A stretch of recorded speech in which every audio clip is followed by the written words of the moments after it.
Hello everyone, Miss Gretchen with Rubies and Moonstones. Thank you so much for joining me today. If you're new to this channel, I hope that you would like it here and consider subscribing for more diamond painting content. And if you are returning, welcome back. Thank you so much for continuing to support myself and this channel. I wouldn't be here without you, so thank you so very much. Today is my 13th WIP Chat. WIP stands for Work in Progress, and this is my current work in progress. You are welcome to pull out your own diamond painting and work alongside me as you listen to me chat, or you can pull out whatever project you are working on, be it a diamond painting, a cross stitch, whatever, or you can just listen to me chatter away in a podcast type format. So whatever you would prefer. But I am working on Fortune Teller by Claudia McKinney, and this is by Diamond Art Club. And I know it's sideways, so if you can kind of look at the camera and turn your head to the right a little bit, and it's coming along pretty well for a week's worth of work or so. It's the 7th of September, and I know I started this on the 1st because this is my Drills and Chills canvas that I'm working on.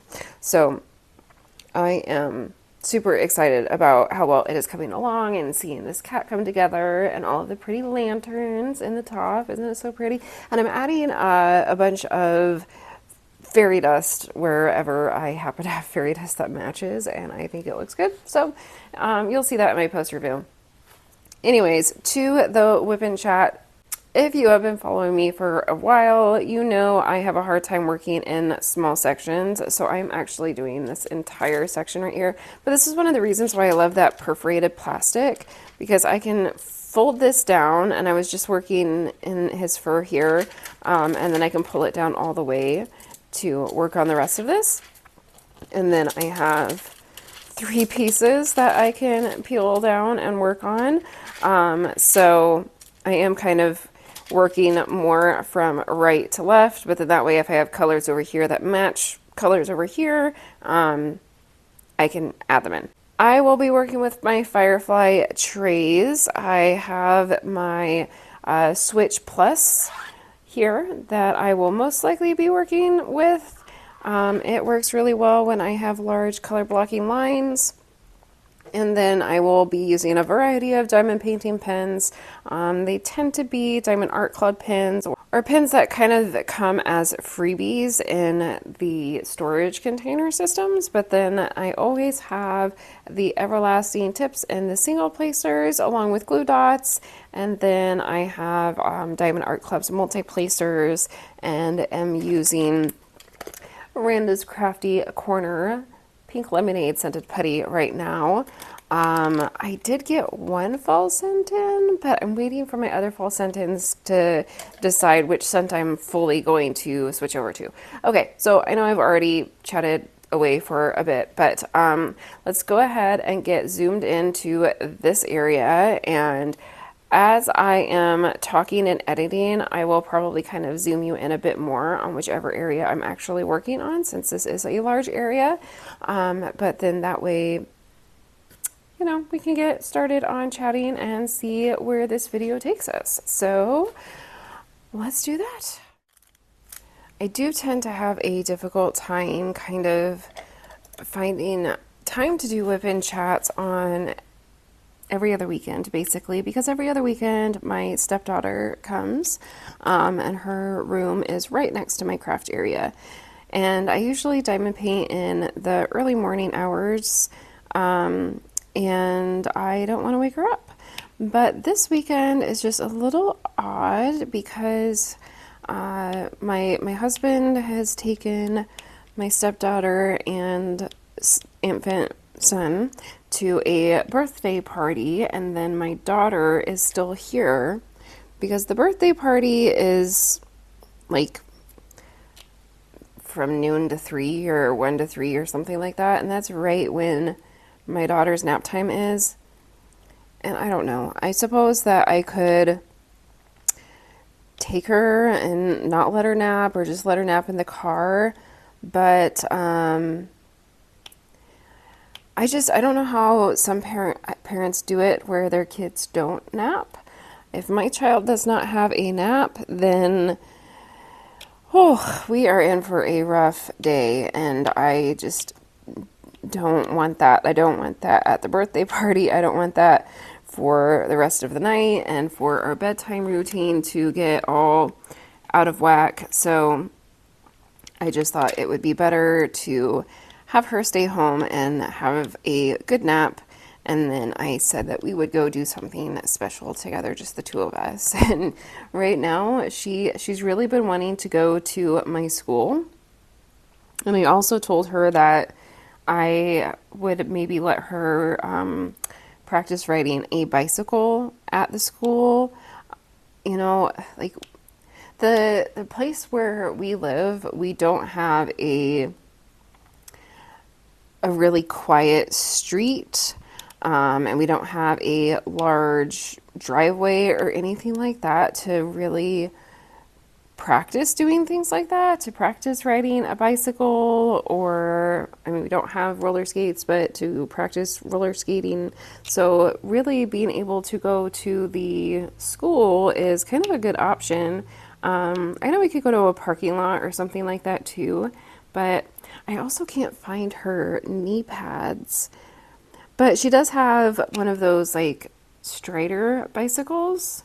And so I don't anticipate that she's going to be falling over trying to ride one of those at first, since you use your feet to balance anyway. But I don't know. So when I suggested that we would go do something fun together, just the two of us, and just kind of threw out a couple of ideas, like going to the park or maybe going to mommy's school. She got really excited about going to my school. I also mentioned I didn't mention going to a friend's house because I don't know if they are available yet or not. But I have a friend who mows for us, and she absolutely loves him. And his wife is my best friend at work as well. And so I was thinking about maybe trying to go over to their house because my daughter has found a bow, like a bow that goes on a present that she thinks that the husband of this friend group that I have needs to have, that she needs to give it to him. So I thought that would be a cute way to give her a chance to give that to him, but she'll see. They have 4 kids of their own. I mean, 2 of them are out of the house at this point, but obviously that makes their lives very busy as well. So I'm not sure if that's going to work out for us to go visit or not, but we shall see. And depending on that, then if they are busy, I think that, yeah, we will go to the school. I mean, a school is a great place to, especially when it gets cold out. It'll be really nice then to just be able to go inside and, ride around in the hallways and things like that, so that, we're not standing outside in our coats and gloves and things like that. I just, think that would be a good way for her to learn how to ride a bike. So, and I have been meaning to do it for a while, and for some reason, life happens and we just haven't done it. So, seems like today might be a good time to do it. So I was thinking about the fact that this is my 13th WIP Chat, and I don't know about you. I have some weird things about numbers. I am not a fan of the numbers 6 and 13. You don't have to go get into the whole psychology of all of it, but, Friday the 13th, etc. It's so silly, but the 13th is just, it's not my favorite number, but it's not like I have any super weird things about the number. It's just not my favorite. But you know what? We have to get through number 13 to get on to number 14 and 15. So I guess it is what it is. So this is WIP Chat number 13.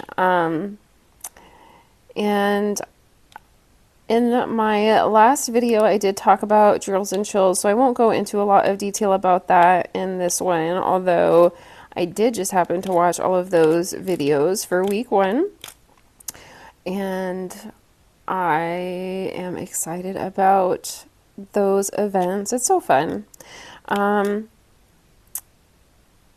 But if you are interested in drills and chills, I highly suggest that you check them out.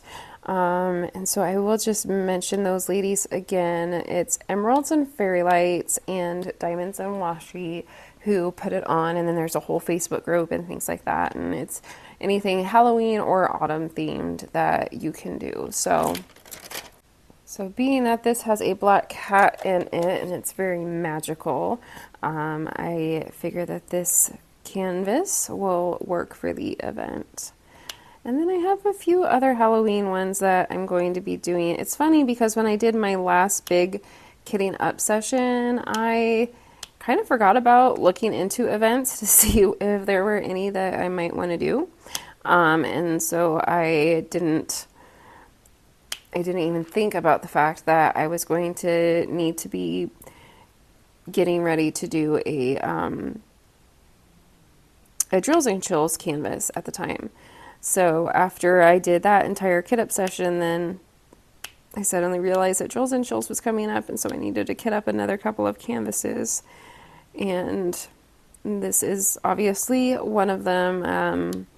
I mentioned this in my last video too, but I'll always put up little pictures when I talk about other canvases. I also am working on Conversation from Francesca's Studio Works, but I am still waiting for them to send me replacement drills because one of the colors is not correct. So it's gotten put to the side. And then I have one that I got to match my drills and Drills and Chills entry from last year, and it's an Amazon storefront one only. It's called Autumn Leaves. So he's super cute, and it'll be a very quick, small, just a 13 by 13 canvas, round drilled canvas, of course. And then I can have the Under My Umbrella cat one up next to that one with the dog for Halloween. And I would like to take some of these to my work as well, but we shall see if my daughter lets me get any of them out the door or not. But then I've still got all of those from my last kit up session that I still need to work on, and I am not exactly sure if I keep working on fall paintings when I'm going to get around to working on all of those other ones. So we'll see how many fall Halloween ones I actually do.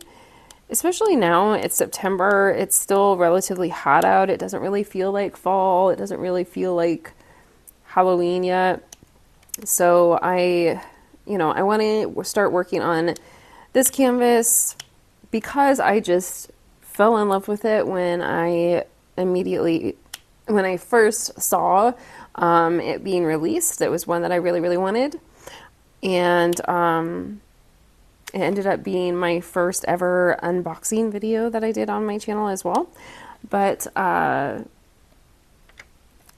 I also wanted to use it for Drills and Chills, and so I really need to focus on it and get it completed so that it can at least be completed and I can have all of that entered for the grand prize. And then I figure I can continue working on some other fall kits, or I can switch over to some other kits if I want to as well. The general idea with Drills and Chills though is that if you want to enter for the grand prizes, you should be working on a fall or Halloween themed canvas. So if I do decide to switch over to a different canvas, then I can just not do the weekly drawing so that I am following all of the rules, but I can still do the grand prize because I will have completed my large canvas. So their rules are generally pretty laid back. I mean, they do have rules that you have to follow, but we don't have to post progress pictures every week or anything like that. So that's nice as well. I said I wasn't going to talk about Drills and Chills, and here that is like all I have been doing. So, oh, I missed a bunch of stars up here at the top. So let me try and get those. I hate it when I get these little squares that are stuck to each other.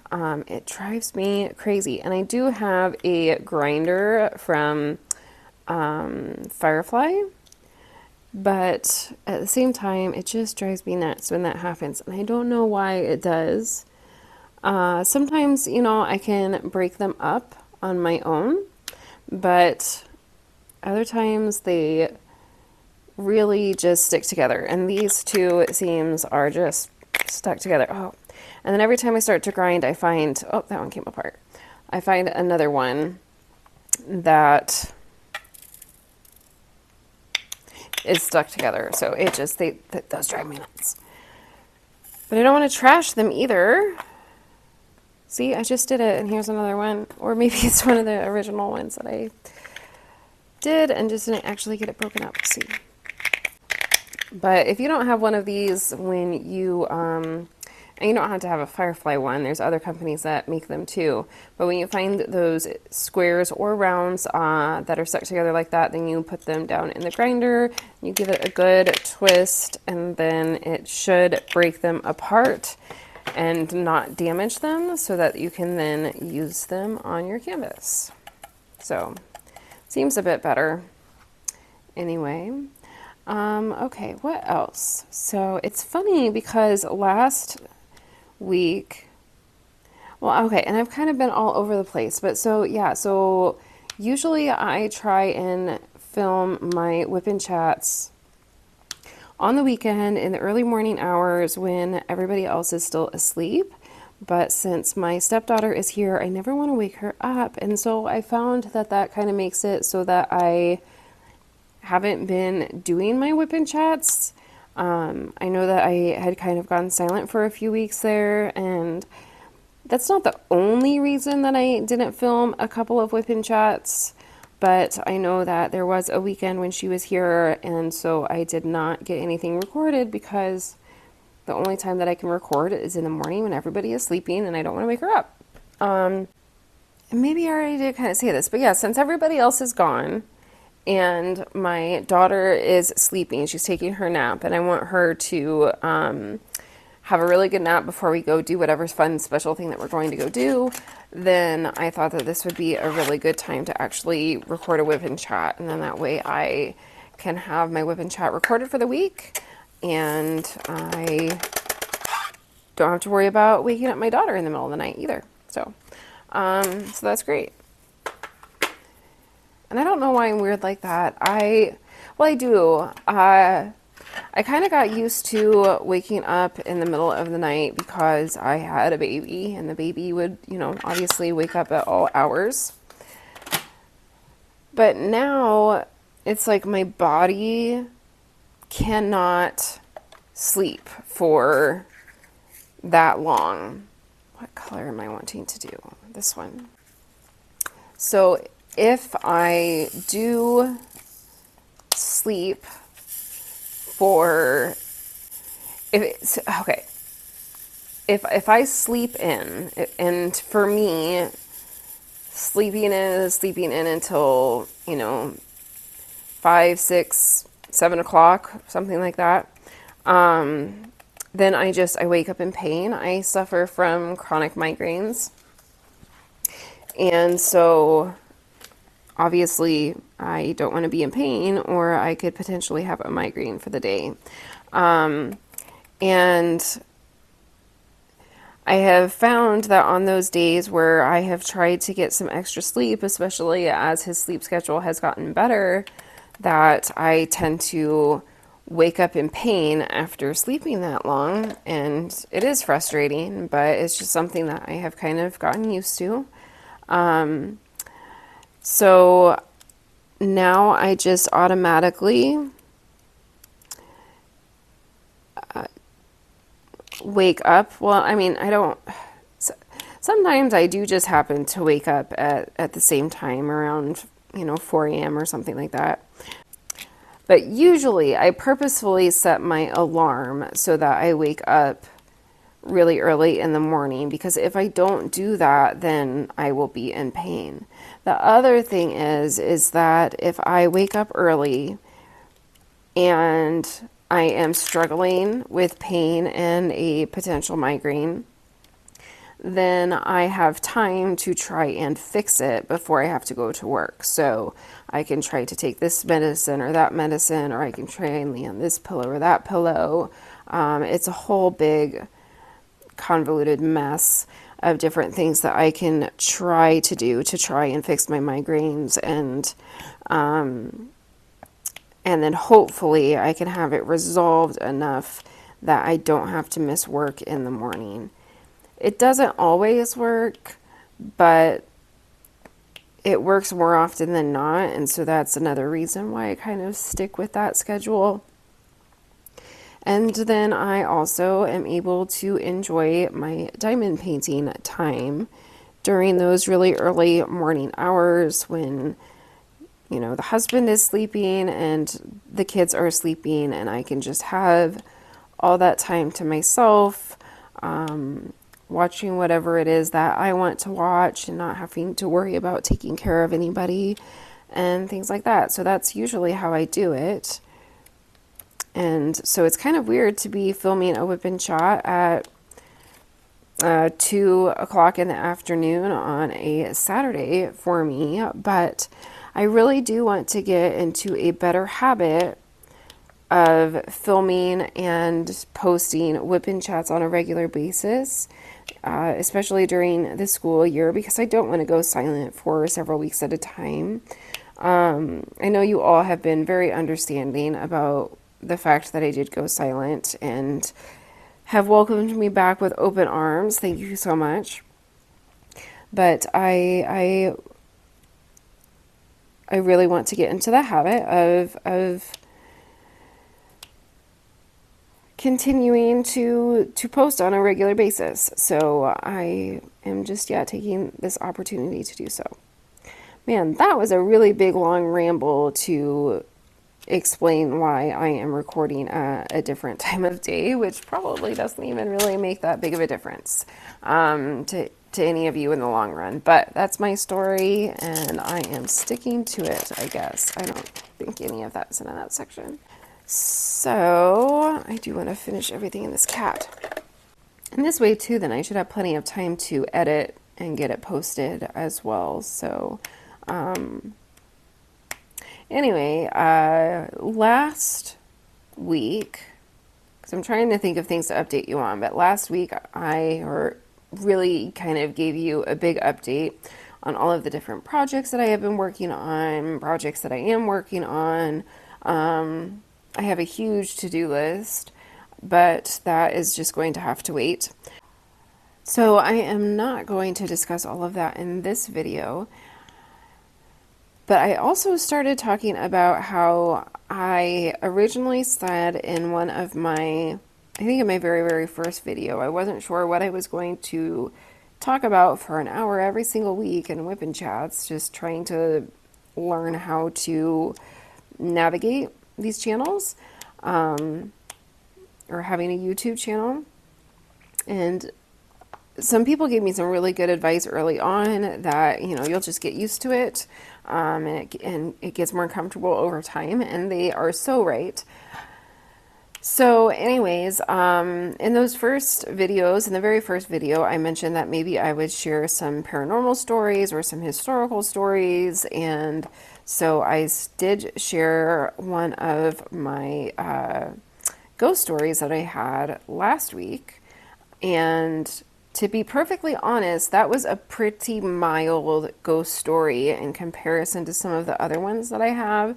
Not to say that I have a whole bunch of really scary ones, but I do have some experiences that were a bit creepier than others.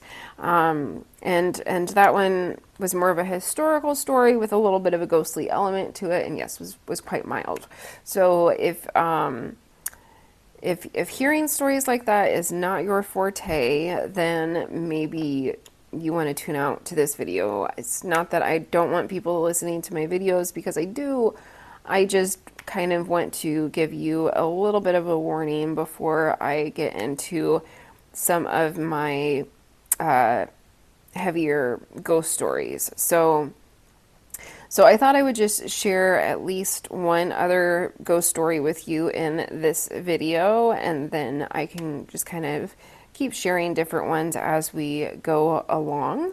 I know it's not quite October yet, and like I said, it's still quite warm out here, but it is starting to turn to fall, and it seems like a good time of the year to share those stories. And I would be very interested to know if any of you have any stories of your own. And if you do, if you want to share those with me, I would love to share them on my channel if you would give me license to do so. So you could just send me an email and type out what your ghost story is, and then just make sure that you write in that email, you have my permission to share this ghost story on your channel. And then just also tell me if you want me to mention who you are. I can, just use your YouTube name or whatever name you want me to use, or you can remain anonymous. Totally up to you. But I would love to hear any stories that anybody else might have, and to be able to share them on my channel if you would like me to do so. But, okay, so I'm trying to share my stories in order of kind of how they happen in my life. And that is the only way that I really can keep track of which stories I've shared with you and which ones I haven't. So the one that I shared last week was about the house that I grew up in. And as I said, that house was not haunted in and of itself, but it... the grounds that it originally was on was supposedly haunted. Although, besides just being having a really creepy feeling over there, nothing ever actually happened to me there. And I should also point out that, I watched a lot of the ghost stories on TV, quite a bit when I was younger, and I'm not a ghost hunter or anything like that, but I also tried to be very, very careful into what counts as a ghostly encounter or a spirit encounter and what does not. If something odd or unusual happens, I try and think of whatever possible explanation there could be for that to have occurred before I will say that it was spiritual in nature.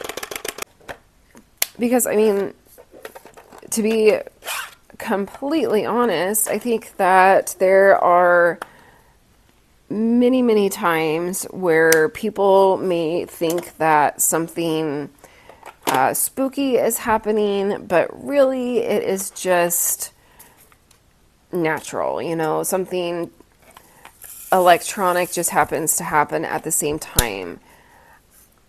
I also always like to say, there's really no such thing as coincidences.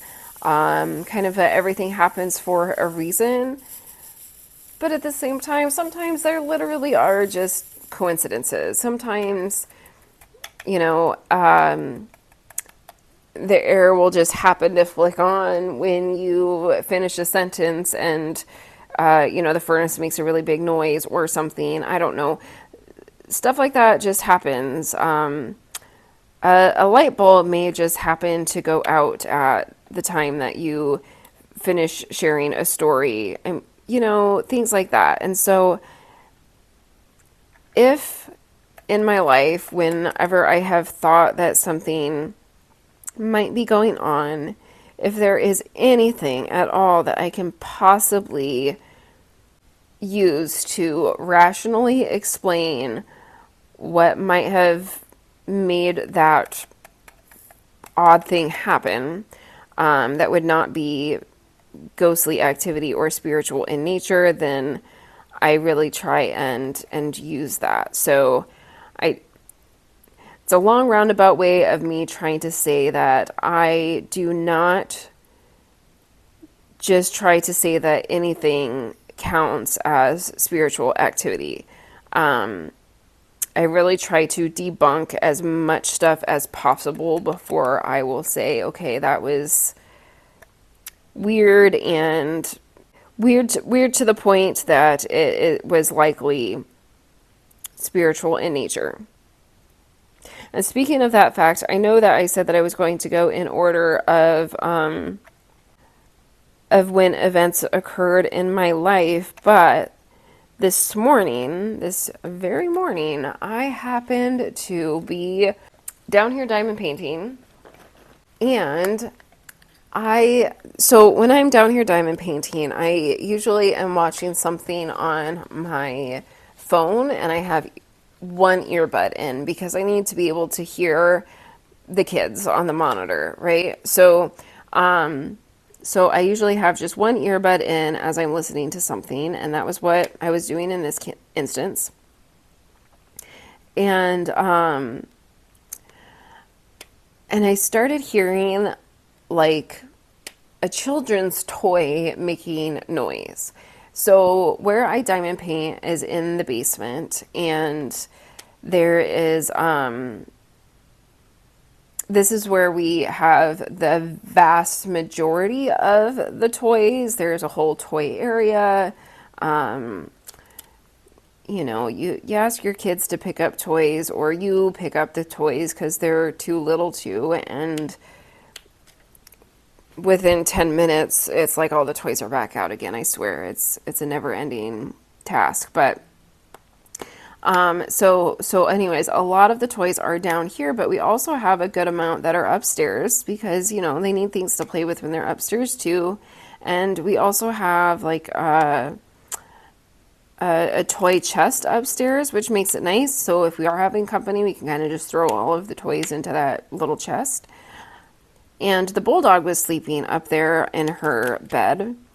And so anyways, so I hear this toy going off, and I am kind of confused. I look at the monitor and the kids on the monitor to see if something is going on in their rooms. You know, did they accidentally set off some toy noise making machine, I guess. But their rooms were actually quiet. It wasn't coming from their bedrooms. So then I started really listening to try and figure out where it was coming from, and I could tell that it was not coming from the basement. And so I started to, well, in order to figure it out, like I got up from my chair and I kind of went back towards where most of the toys are in the basement, and I couldn't hear it from down there, but I still heard it, so I knew it was coming from upstairs.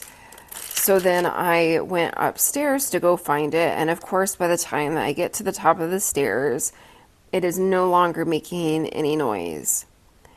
And I'd like to think that I know what all the toys are and what sounds they all make, but it was such a faint noise that I heard when I was in the basement. It is very hard for me to say which toy exactly it was that was going off. And then when I got up there, like I said, I couldn't hear it.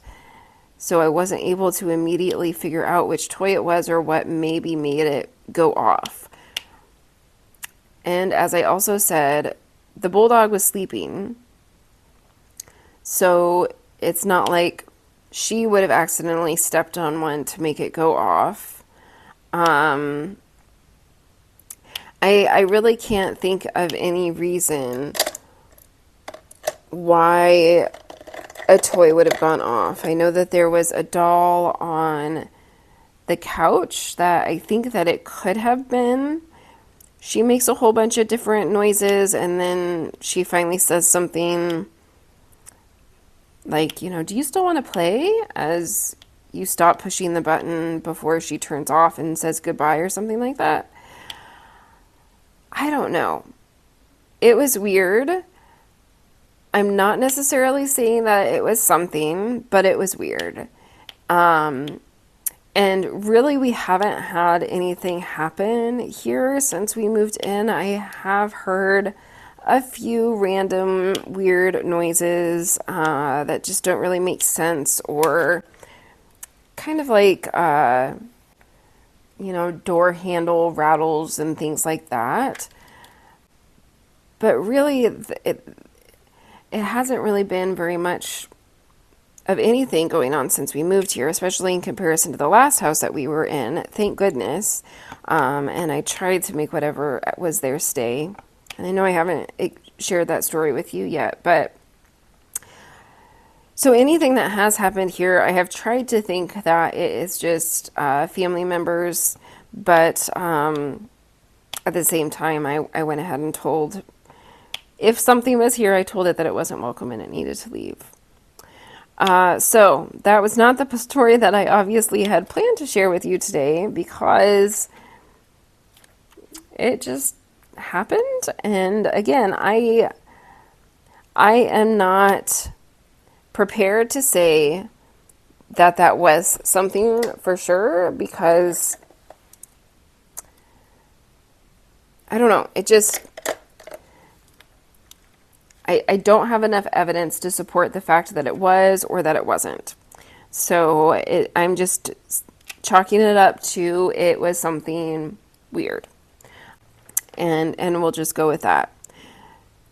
Okay, so trying to go back into stories of my childhood and then leading up to things like my most recent house and stuff. The next main story then that I think of telling you is about my grandmother's house. And so she lived in the same town that I grew up in. And it would have been my grandma and grandpa's house at the time. And they had this quite large house. It was an older house on the edge of town. And it was very fun to play at. But I just specifically remember as a little kid, we would always sleep in this bedroom at the top of the stairs.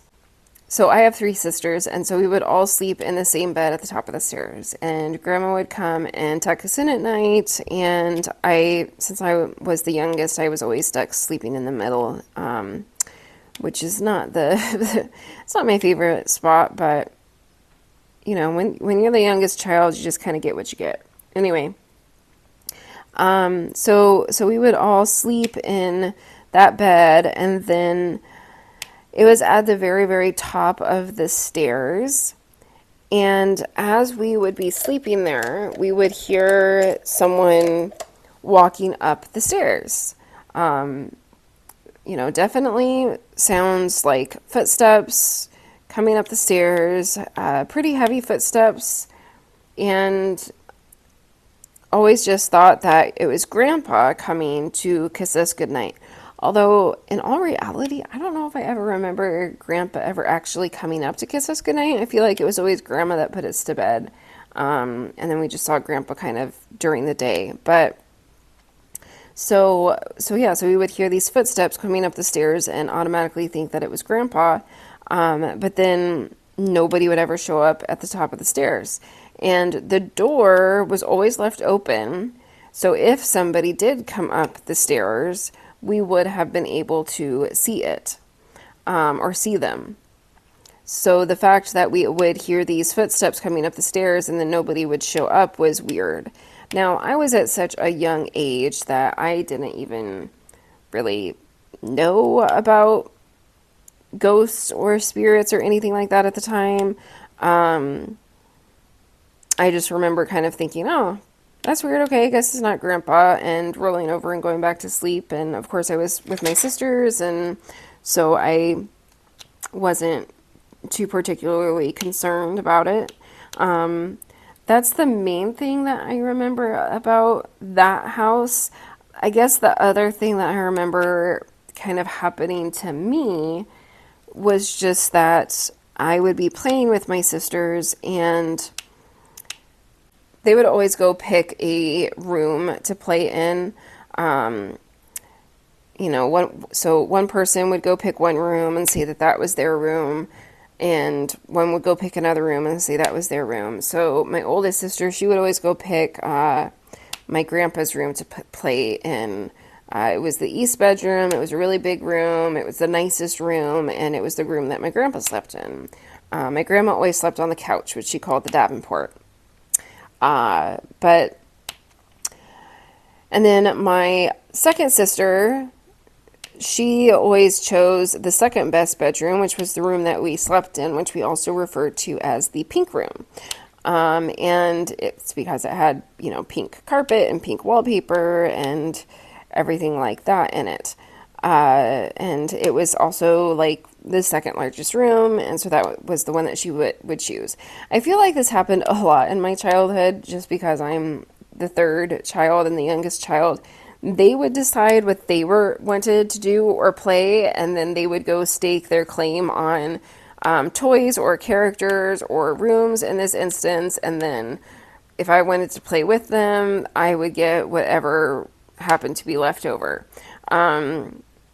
It's kind of like calling dibs, but you don't know that that's happening, so everybody else calls dibs, or everybody else puts their finger to their nose, and by the time you realize something's happening, it's too late for you to try and participate. So I always got the leftovers. I don't know, just for another example, they would play Disney characters, and back then we really didn't have that many female Disney characters with Mickey Mouse and things like that.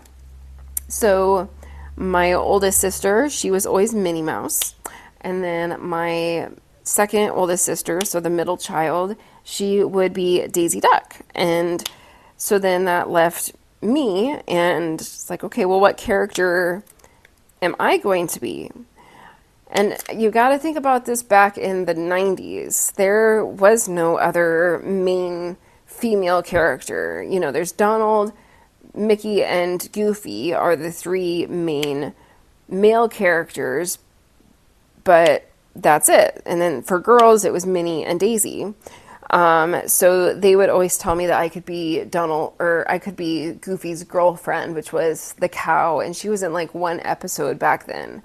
I think her name is Mirabelle, and she's in a lot more episodes now when I watch Disney episodes with my daughter, but back then she wasn't in much. So that's just another example of me just getting kind of what was left over. So anyways, back to the story. So in this case, my sister chose my grandpa's room to be the room that she was going to play in. My other sister chose the pink room as her room that she was going to play in.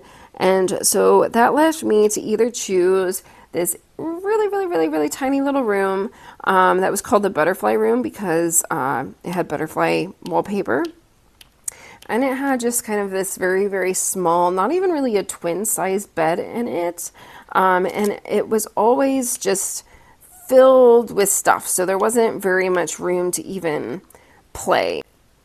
So I could either play in this really small room, or I could go play in the north bedroom. The north bedroom, it always felt very, very dark to me, and maybe it's partially due to lighting issues, but it also just kind of had this darker, negative feeling to it as well. And it also, if I'm recalling correctly, had like dark brown colors to it. Even with the lights on, it just always seemed to be a darker room. And so that was my other option for the room to play in when we were picking which room we were going to play in, whether we were playing house or Barbies or whatever, but we were each picking one room that was going to be ours. Anyways, I always had the north bedroom. It was either that or the butterfly room. But I wanted a bigger room to play in, so I would choose that north bedroom. It was also connected to the attic, and so there was a closet, I believe, but then there was also a full-size door that you could open up, and then there were these little kind of short stairs and a skinny stairway that would go up into the attic. So that's the room that I would usually try and start playing in at least. And and like I kind of referenced before, even with the lights on, it just felt weird and uncomfortable. And I, again, didn't know anything about the house or history or any spiritual activity there, but I just really didn't like playing in that room. And so because of that, then lots of times I would then switch over to the butterfly room, even though it was very, very small.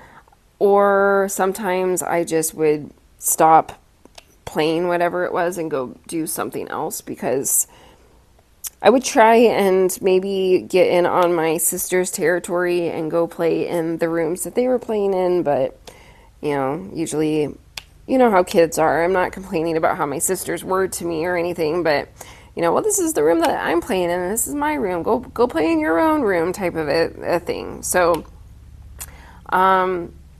it just felt like it was a really weird, uncomfortable room to me. So those are the only things that I specifically remember happening to myself. But then I learn as I get older that there was a lot of other activity that actually happened in that house. And my grandparents moved in there, I don't know, back in the 60s or 70s or something like that. I mean, my dad, he lived there when he was in high school. And my grandma continued to live there up until she moved to a smaller house, not even a year before my grandfather passed away. They finally decided, this house is too big, so we're going to downsize and go to a smaller house. So as I got older, I started hearing of some more stories, and one of them was that there was a ghost there, and my grandma just started referring to him as George. My grandpa never believed in it and just always dismissed anything that maybe happened. But my grandma was a firm believer in those types of things. And so as I start to learn more about it, one of the things that I learn is that George frequently would walk up and down the stairs, and that you would hear him walking up the stairs, and then nobody would show up, that was a regular occurrence in the house. He was more of a trickster. He didn't really do anything too frightening in the house. Not to my grandma anyways, and my grandpa and dad as they lived there. But he liked to kind of play tricks, just like the stairs. There's one story of where he was moving dog food up into the attic, and that they would just find all of this dog food in drawers and stuff up in the attic. They even brought out like an exterminator to check it out and see if maybe there were squirrels or something that was bringing the dog food up to the attic from the basement, but the exterminator couldn't figure it out. They weren't able to find any droppings that would indicate that there was any type of rodent that was doing that. So no known reason for the dog food to get moved to the attic. There was one time that there was a mouse trap that went off, and when they went to go get the mouse out of the mouse trap, it was found underneath this ceramic cat's paw. The paw was kind of like lifted up in a batting position, like it was batting at the mouse. It was a ceramic cat, so it was, permanently affixed in that position where its paw was just slightly raised. And so they found the mouse underneath the cat's paw, even though that was a significant distance away from where the mouse trap was. And it didn't make any sense to them as to how or why it would have gotten into that position or location. And I believe that while Grandma lived there as well, that the attic light would, kind of turn on by itself. But I don't know if that was something that was as noticed by them over time or not. That is something that I definitely noticed after they moved out, that I would drive past their house and it was vacant for a while. I mean, I have some other stories about after they moved out as well. But when it was vacant, I would drive by the house and then would look and the light in the attic would be on even though nobody was living there at the time. So those were all things that were associated with George. Now, I'm sure that I am forgetting some of the stories of the little trickery things that he would do. I mean, he would do things like hide your keys, and you would look and look and look, you know that you left them somewhere, and then find them in a very, very obvious position where you knew you had been looking for them before. Stuff like that. Very, very kind of typical ghostly activity things. And I believe they did some research, but they couldn't really figure out who it was that maybe was in the house. They really didn't know. I believe that, no, yeah, we really have no idea who the spirit actually was, and how Grandma started calling him George, I don't know. But the most significant event that happened while my grandparents lived there was that my dad and my grandpa, they worked together, and they had a business, and it was in a garage building outside. And so apparently Grandma was inside watching TV or something on the Davenport.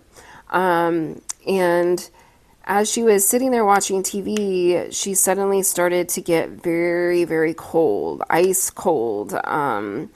And just the entire room had a significant chill. And she looked up, and the living room that she was in, it had a fireplace, and it had several different doors. And one of them led to the kitchen. She looked up at that door in the kitchen, and standing in the doorway was the spirit of a man. It wasn't an entire figure, but it was his upper torso. And the way that I remember the story going, and I could be wrong, but is that he had kind of like a flannel type shirt on and a bit of a beard, I believe. But he, we couldn't really see like how, well, you couldn't see his legs, so we would assume that he was, an average sized man based on how tall he was, but only his upper half appeared in the doorway. And so obviously that spooked Grandma, and Grandma ran out of the house through a different door and went to the building that my grandpa and my dad were in, and told them about, George showing up in the entryway. And again, Grandpa just never believed any of that stuff, apparently. But Grandma definitely did, and she was terrified by it. They all went back into the house, but, he was gone by the time anybody else was able to go check. And there was one other thing that reminds me of, and I should also point out that that's the only time, to my knowledge, that anybody actually saw George in full form. But, well, and I say full form, but like I said, it was just his top half. But if you happen to know much about these types of things, it is pretty rare to actually get an actual full vision of a spirit. So, so that was pretty unusual in and of itself that she even saw that partial vision of him. But yeah, there was one story that I kind of forgot about, which was that Grandma had cleaning ladies, and there were two of them, and I can't remember their names, but they were cleaning the house, obviously, because they're cleaning ladies, and one of them was washing the floors, and so she was kind of on her hands and knees scrubbing the floors and stuff. And it was in this room. It was by the washing machines and things like that. And then that room connected to a bathroom. And so as she is scrubbing the floor, she's scrubbing the floor, she's on her hands and knees, and then she sits up. And as soon as she sits up, there is a light, a ceiling light fixture that was apparently right above her, and it immediately falls right where her head would have been, like right in front of her. So in the exact moment that she happens to sit up, this light fixture falls to the ground. Obviously, it scared her half to death, and she was terrified. And she just refused to ever clean that room again. I think the other cleaning lady had to do the cleaning in that room after that or something to that effect. But that was probably the scariest, most dangerous thing that George ever did while my family was living in the house. And so then, like I said, they moved out of that house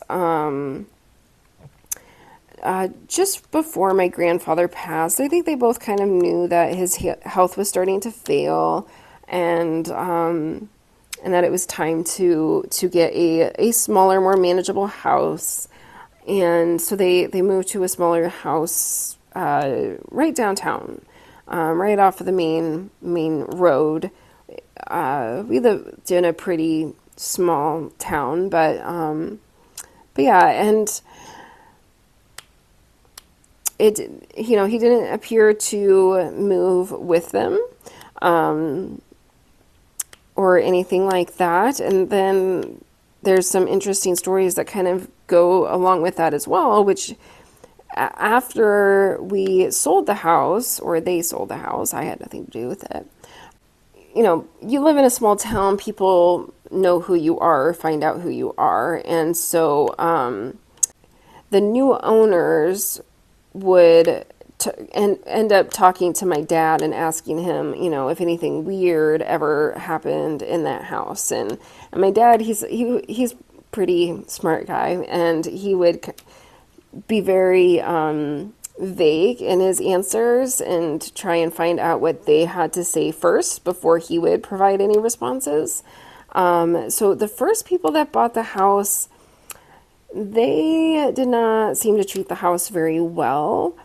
It seems like that they were trying to make it into a bed and breakfast or something like that. And I believe that they had some kids, and that the kids were sleeping in the basement because they were trying to use the nice rooms upstairs for the bed and breakfast. And they put in a wood-burning stove, and this wood-burning stove required pellets. Our winters are cold here, and so to put in these pellets was rather expensive, and so they ended up not having the money to put in the pellets for the wood-burning stove. So they started tearing off the floorboards and putting them in the wood-burning stove, and the changes that they made to the house and things like that. Well, it's our opinion that that George wasn't a fan, and so the new owner asked my dad, if anything weird ever happened in the house, and my dad kind of was like, like what type of weird are you referring to? And I say, well, you leave something somewhere, and then you look and look and look, and then all of a sudden it shows up in a very obvious place where you know that you checked and it wasn't there before. And Dad kind of mentions, yeah, that type of thing did. Well, this person told a story about how that happened to them, that he was looking for an ice pick and he could not find the ice pick, and he thought that he knew where he had left it, but couldn't find it. And then next thing he knew, he found the ice pick jammed into the center of the kitchen table. And that's a little aggressive, if you ask me. I think that they referenced hearing someone on the stairs as well. And I know that there was other stuff that happened as well, but I'm starting to run out of time to tell this story. It's taking me so long to get it all out. But another thing that happened was that they would apparently open the doors to go into another room, and George would slam the door shut on them. So that would be quite scary as well. That type of stuff never happened to my grandparents. So we can only surmise that that George was just not a fan of the people who had moved into the house, that he didn't like what they were doing to the house, the changes that they were making and things like that. And so that he was maybe a little bit meaner and scarier to them. And it did appear that he did scare them out of the house, and that they didn't stay there all that long, maybe a year or so before they finally got up and left. And whether they left because of George or because of financial reasons, it's hard to make money when you're starting a new business. Don't they say most new businesses fail within the first year or something like that? So, and we, like I said, we lived in a pretty small town, so to try and have a bed and breakfast there where we don't really even have, well, we used to have a hotel, but we don't have a hotel anymore. I don't know. So I don't know if George scared them out or other reasons, but it was during that period of time where I knew that no one was living there, that these people had left, the house was up for sale, and the house was most definitely vacant. This is another location where that group of girls wanted me to take them around town and tell them different ghost stories that I knew. And so then I would drive them by that house to see if the attic light was on. And that particular night, I remember that, I kind of told them the story as we were getting closer to the house, and that, George seems to prefer the attic and will frequently turn the light on in the attic, but nobody's living there now. So, if the light's on, then that means that it's George. And of course, with this group of high school girls, as soon as we drive by the house, the attic light was on, and there was a whole bunch of screaming, of course, at that point, as I'm sure you can imagine. So, but then the house luckily ended up with some good people. I saw it for sale again a few years ago, but the people who lived in it most recently, before it was up for sale this last time, they did a lot of really neat remodeling to it, and it looked very nice when I got to see the pictures of it. Since it was for sale, you get to see pictures of what the house looks like on the inside. And although it had definitely changed a lot since when my grandparents had it, they made a lot of really neat adjustments and modernized the house, and it was very nice and in good taste. So okay, well, I guess that is it. I definitely have gone over my hour's worth of talking time. So that is my second largest ghost story that I have to share with you. and you know, a little bit more substantial than the last one. And so I need to make notes of all of the other activity that has occurred to me. And then I also just have kind of some fun historical stories as well that I might share with you. Ones that maybe, you know, again, didn't necessarily happen to me, but are just, I don't know, fun stories. So, but I'll try and make a list so that I continue to go in order of my life. So, because this one obviously would have happened in my childhood. And so now we will be moving on to stuff that happened when I was an adult. Although, don't let me forget to tell you about what happened in Grandma's new house. It wasn't George, though. I just wanted to zoom you out so you could see kind of how everything is coming along here. But yeah, so that is going to be it for this video. I hope that you enjoyed it and me sharing a little more of my stories with you. If you did enjoy this video, please be sure to give it a like. If you would like to see more of my content as I create it, please be sure to hit that subscribe button. And you will want to be sure to click that notification bell so you can be notified anytime that I happen to make a future upload. Although I'm going to try and get more regular with my WIP chats. They can be random, and other videos are especially random. So you want that notification bell so you can know when I have something uploaded, as I do have some stuff in the works. Anyways, also, please leave any questions, comments, concerns, whatever you may have in the comment section below. I'm learning, you're learning. Let's learn together. Thank you so much for watching, and I hope you all have a wonderful, marvelous, fabulous day. Bye-bye.